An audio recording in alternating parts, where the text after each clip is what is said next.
वो इतना भावुक हो रहे हैं देख के कि हमारा सनातन इतना जाग रहा है।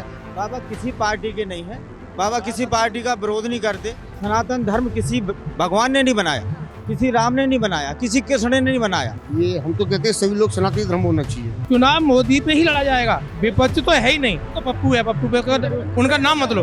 तुलसी पूर्व पाप सो हरि चर्चा न सुहाए, जैसे जुर के जोर से भूख विदा हो जाए। राम मंदिर तो किसी ने नहीं बनाया है। मैं तो धन्यवाद करता हूँ मोदी जी का, कम से कम राम मंदिर तो बना के तैयार कर दिया। ये विपक्ष में बैठने के लायक नहीं रहेंगे अब की बार। रामायण खराब नहीं है, इनकी बुद्धि खराब है। जो राम को लाए हैं हम उनको लाएंगे। अपने बयानों की वजह से लगातार चर्चाओं में आए धीरेन्द्र कृष्ण शास्त्री, जहां कथा करें और लाखों की भीड़ ना उमड़े, ये तो हो ही नहीं सकता। इस वक्त यमुना खादर पे हम लोग मौजूद हैं और तमाम हमने आपको पंडाल दिखाया, हमने आपको दिखाया कि बारिश के चलते भी श्रद्धालु जो हैं, बाबा के भक्त जो हैं, वो यहाँ पे पहुंचे हनुमत कथा का आनंद लेने के लिए। हालांकि धीरेन्द्र कृष्ण शास्त्री अभी तक नहीं आ पाए हैं, लेकिन उनके आने में अभी थोड़ा विलंब है, लेकिन लोग उनका बेसब्री से इंतजार कर रहे हैं। कुछ लोग यहाँ पे आए हैं, उनसे जान लेते हैं कहाँ से आए हैं। यही करतार नगर चौथे पुश्ते से आए हैं। क्या कहेंगे आज धीरेन्द्र कृष्ण शास्त्री इस क्षेत्र में, क्योंकि इससे पहले दिल्ली में दूसरी जगहों पे कथाएं की थी, इस क्षेत्र में आए हैं, कैसा लगा? बहुत अच्छा लग रहा है। वो आप देख रहे हो, आप दिखा रहे हो कितनी जनसंख्या आई हुई है। कल कलश यात्रा थी, कम से कम 60,000 महिलाएं, बहनें, माताएं, बहनें आई हुई थी और इतनी जनसंख्या आ रही है, जा रही है, रोड जाम हो रहा है। आप देख सकते हो, इतना मतलब अंदर से भी हर्ष उल्लास हो रहा है और इतना भावुक हो रहे हैं देख के कि हमारा सनातन इतना जाग रहा है और महाराज जी ने इतना जगा दिया है और आगे भी जागता रहेगा। अच्छे कार्य हो रहे हैं और इधर क्षेत्र तो ये हमारे करैया महाराज हैं, ये कराते ही रहते हैं। इन्होंने राम बहादुराचार्य को शुरुआत इन्होंने की है, कई कथाएं हुई यहाँ पे, लेकिन ये बहुत बड़ा भव्य आयोजन हो रहा है। उसके लिए सब देशवासी, सब यहाँ के आगरावासी, भिंडवासी सारे यहाँ पे जुड़े हुए हैं, सब मेहनत कर रहे हैं, सब जी जान से लगे हैं। बहुत अच्छा लग रहा है। यहाँ पे कथा का जब आयोजन जो है वो किया जाना था धीरेन्द्र कृष्ण शास्त्री से, कैसे बात हुई कि आपको यहाँ पे कथा करने के लिए? ये हमारे सांसद यहाँ पे हमारे सांसद मनोज तिवारी जी ने यहाँ निवेदन किया उनसे, शास्त्री जी से, तो जो है उन्होंने यहाँ के लिए प्रस्ताव रखा। ये 2 महीने पहले इतनी जल्दी कथा मिलना, एक यहाँ की करतार नगर चौथा पुस्ता इसको बोलते हैं, यहाँ से खजूरी से लेके पुस्ता तक, तो यहाँ की जनता ने उनको पहले से भी जिताया भी, उनको 2 बार, दूसरी बार जिताया है और शायद तीसरी बार भी उनको जिताएंगे। इसीलिए ये कथा का आयोजन यहाँ पे उन्होंने मनोज तिवारी जी के कर कमलों से ये यहाँ प्रावधान रखा गया है। ये है। बात बताइए, धीरेन्द्र कृष्ण शास्त्री को ये बोला जाता है कि बीजेपी के बाबा हैं वो। अब ये बात वो किसी पार्टी के बारे में नहीं बोलते। वो मैं बताऊंगा बाबा किस पार्टी के। बाबा किसी पार्टी के नहीं है, बाबा किसी पार्टी का विरोध नहीं करते, किसी पंथ का, किसी मजहब का, किसी का विरोध नहीं करते, लेकिन सनातन का प्रचार करते हैं बाबा। बस ये बात है, बाबा किसी पार्टी के विरोध। ये बोला जाता है मनोज तिवारी जी जो है वो सारथी बन जाते हैं। गलत बात है। बाबा किसी पार्टी के विरोधी नहीं है, ना मनोज तिवारी के विरोधी है, ना कांग्रेस के विरोधी है। बाबा सनातनी है, बस ये सनातन का झंडा। ठीक है, सनातन धर्म का जिस तरीके से प्रचार जो है वो हो रहा है, राम मंदिर बन के तैयार हो गया, ज्ञानवापी में आज पूजा हो गई, उसको लेके आप क्या कहेंगे? इसके लिए बहुत अच्छा हो रहा, सनातन जाग रहा है और सनातन का परमात्मा जो है ना, एक दिन बेसब्री से हिंदुओं को इंतजार था। जैसे अयोध्या के मंदिर का इंतजार था, राम मंदिर का इंतजार था, ऐसे ज्ञानवापी का भी इंतजार है, ऐसे ही मथुरा का भी इंतजार है। इसको हम जीतेंगे जैसे हमने। लेकिन कुछ अगर बात करें, जैसे सनातन आप बोल रहे हैं कि सनातन का प्रचार हो रहा है, सनातन आगे बढ़ रहा है, लेकिन कुछ हिंदू ही ऐसे लोग हैं जो कि सनातन के ही से जुड़े हुए हैं, लेकिन वो रामचरितमानस को भी गालियां देते हैं, वो जो है हिंदू धर्म को भी जो है वो बोलते हैं कि हिंदू धर्म, हिंदू राष्ट्र जो है वो नहीं बनेगा, वो राम के अस्तित्व पे सवाल उठा देते हैं। लगातार धीरेन्द्र कृष्ण शास्त्री को इस तरीके की धमकियां भी जो है वो मिल चुकी हैं, इसलिए उनकी सिक्योरिटी में हमेशा जो है वो इंतजाम जो है वो पुख्ता किया जाता है। इसके बारे में आप? इसके बारे में है, हिंदू वो हैं, लेकिन ये हिंदुओं का दुर्भाग्य है जो ऐसा बोलते हैं। वो हिंदू तो हैं, लेकिन वो रावण के खानदान के हैं, वो राक्षस वंश के हैं। देखो ऐसा है, ये इतिहास आज का नहीं है, ये हमारी रामायण है, गीता है, भागवत है।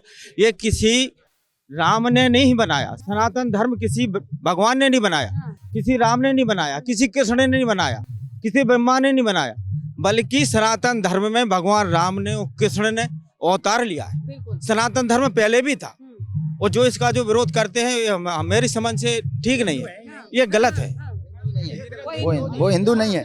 जो हिंदू है कि हिंदू की विरोध करे, हिंदू की आगे नहीं बढ़ने दे, वो हिंदू है ही नहीं, वो नाम के हिंदू हैं, वो कोई हिंदू नहीं है। हिंदू राष्ट्र, अगर जिस तरीके से धीरेन्द्र कृष्ण शास्त्री हिंदू राष्ट्र की मांग करते हैं कि हिंदू राष्ट्र को घोषित कर देना चाहिए, हिंदू राष्ट्र संविधान में जो है वो धर्मनिरपेक्ष देश है भारत, कैसे पॉसिबल है? पॉसिबल तो ये है कि हम हिंदू राष्ट्र में रहते हैं और फिर मांग क्यों हो रही है?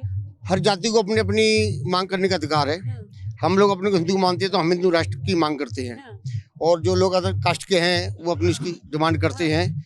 ये हम तो कहते हैं सभी लोग सनातनी धर्म होना चाहिए, और वो लोग नहीं मानते हैं तो उनकी मानसिकता है, हम लोग मानते हैं तो हमारी अपनी मानसिकता है। पहले भी कई संविधान में जब इतने संशोधन हो चुके हैं तो हिंदू राष्ट्र पे होना कोई गुनाह नहीं है, क्योंकि हम हिंदू हैं और हमारा देश पहले से हिंदू राष्ट्र है, तो इसलिए जहाँ पे अगर बात की जाए तो 110 करोड़ की जो है वो जनसंख्या हिंदू। जब उन्होंने पहले ही मुस्लिम देश मांग लिया तो हमारा तो हिंदू है, और संशोधन होते रहे हैं और आगे भी संशोधन होना चाहिए। तो हम चाहेंगे मोदी जी जब आएंगे स्पष्ट बहुमत में तो वो बिल्कुल। आपने ये डिक्लेयर कर दिया कि जो है बहुमत से आएंगे, चुनाव मोदी पे ही लड़ा जाएगा और मोदी के अलावा कोई नहीं।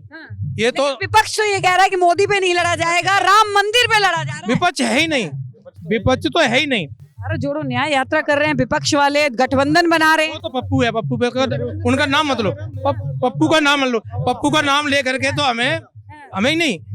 देखो देखा जाए भाई, कांग्रेस की हम बुराई नहीं कर रहे, लेकिन पप्पू ने उसको खत्म कर दिया। ये जो राजनीति में जो चल रहा है ना, हिंदू राष्ट्र के हिंदुओं के खिलाफ, सनातन के खिलाफ जिस तरह से ये माहौल बना रहे हैं वो देश के हित में नहीं है। और ऐसे लोगों को राजनीति से बेदखल करना चाहिए। हम चाहेंगे कि बिल्कुल ऐसे लोगों का तो समाज से को अलग कर दिया जाए। लेकिन चलिए ठीक है, इसके ऊपर मैं एक सवाल जो है यहाँ पे लूंगी कि लगातार बोला जाता है कि विपक्ष जो है वो उन्होंने ठुकराया, निमंत्रण ठुकराया राम मंदिर का। ये भी काफी जो है वो रहा कि विपक्ष नहीं आया, नदारद रहा।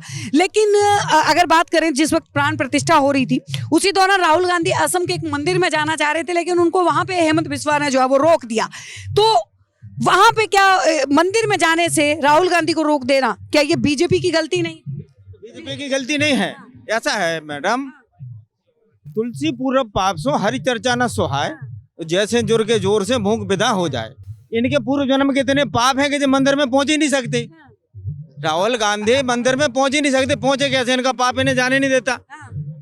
तो ये ड्रामा करने के लिए कहीं भी चले जाए, आज तक जो मंदिर में पहले क्यों नहीं गए? तो इसलिए नहीं गए, ये मंदिर में जाएंगे कैसे? जी जी, क्या कहेंगे? मोदी जी नहीं आता, कितने सारे नेता आए और वो चले गए। राम मंदिर तो बनाया किसी ने नहीं, राम मंदिर तो किसी ने नहीं बनाया है। मैं तो धन्यवाद करता हूँ मोदी जी का, कम से कम राम मंदिर तो बना के तैयार कर दिया। जय मोदी जी, मोदी की, यहाँ पे मोदी जी की जय जय हो रही है। अच्छा ये बात है, ये ज्ञान वापी जिसका लगातार जो है वो उसके ऊपर सुनवाई हो रही थी, आज वहां पे कई सालों के बाद पूजा हुई है ज्ञान वापी में, आज 1 तारीख को। तो क्या लगता है, क्योंकि वो तो बजू खाने का भी अब जो है वो जांच होगी, लेकिन जिस जो मिला था उन्होंने बोला था फवारा है। अगर बात करें तो मुस्लिम पक्ष ने ये बोला था कि इसके अंदर जो है वो फवारा है, लेकिन हम लोग मानते हैं कि वो जो है वो शिवलिंग है। आप क्या? शिवलिंग है, शिवलिंग है, जय श्री राम जी का शिवलिंग है, फुहारा नहीं है। सारे प्रमाण ही मिल चुके हैं, और जो अयोध्या का फैसला हुआ वो ही मथुरा का होगा, वही काशी का, और यही हमें मान्य होगा बिल्कुल। और इसीलिए और मोदी को हम भारी बहुमत से लाएंगे 400 के पार। आप इंडिया की बात कर रही, इंडिया रही कहाँ है बताओ? नीतीश चले गए, नीतीश जी चले गए, चले गए, बेकर हम अकेले चुनाव लड़ेंगे पंजाब में। अखिलेश जी कह रहे हम अकेले चुनाव लड़ेंगे, इंडिया गठबंधन रहा कहाँ है? ये विपक्ष में बैठने के लायक नहीं रहेंगे अब की बार। हाँ, विपक्ष में भी राहुल गांधी ने कहा विपक्ष को खत्म करना चाहते हैं मोदी जी, तो अपने आप खत्म कर रहे हैं वो। राहुल गांधी अपने आप अपने को खत्म कर रहे, कोई किसी को खत्म नहीं करता।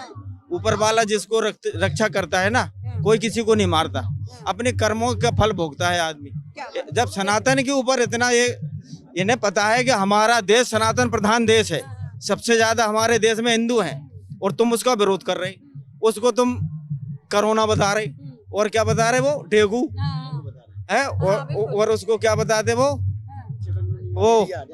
कौन सा है वो मंत्री जो था आर्य मौर्य, वो कह रहा है इसकी पंक्तियां रामायण खराब है, इनकी बुद्धि खराब है। कहते हैं कि जो निचले तबके के लोग हैं उनको जो है गलत बोला गया। मैं कह रहा हूँ कि इनकी बुद्धि खराब है, रामायण खराब नहीं है, इनकी बुद्धि खराब है।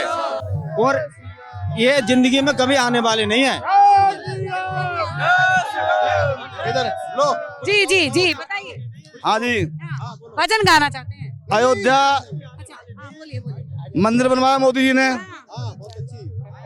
ज्ञानवापी पे हमारा कब्जा हो चुका है, श्री राम जन्मभूमि पे हमारा कब्जा होगा और निश्चित होगा, हमारी ये धारणा है कि निश्चित होगा। लेकिन एक बात बताइए, अगर मुस्लिम नेता की बात करें, मुस्लिम नेता ने ये बात बोली है कि जिस तरीके से मंदिर बना है उस तरीके से हटा भी दिया जा सकता है। अगर बाबरी मस्जिद हटी है तो बाबरी फिर से भी बनेगी। हम हिंदू खून बहाएंगे, खून बहाएंगे, हम हिंदू खून बहाएंगे। अगर हमारा मंदिर कोई भी हटता है तो मैं तैयार हूँ, बुढ़ापे 70 साल उम्र है मेरी, मैं बुढ़ापे में तैयार हूँ, जाने के लिए तैयार। चलिए देखिए, अगर इस वक्त जो है हम यमुना खादर पे खड़े हैं, लोगों का हजूम जो है यहाँ पे उमड़ पड़ा है। क्या बात है, हाँ क्या बात है? जो राम को लाए हैं हम उनको लाएंगे। अभी राम के बाद अयोध्या के बाद यहाँ के सांसद मनोज तिवारी जी ने अभी राम मंदिर प्राण प्रतिष्ठा के वक्त जो है एक भजन गाया था, अभी राम के हैं, राम के हैं, आता है, राम के थे, राम के हैं, राम के रहेंगे, सुना था आप लोगों ने? भजन तो नहीं सुना पाएंगे, भजन के लिए तो भाई अभी मनोज तिवारी जी खुद ही सुनाएंगे। पर भजन के लिए तो उनके गृह जनपद में है और वो भजन अभी खुद स्वयं सुनाएंगे। क्या बात है, बने रहिए हमारे साथ, देखते रहिए सौगंध टीवी। आप देख रहे हैं सौगंध टीवी, सौगंध वतन की।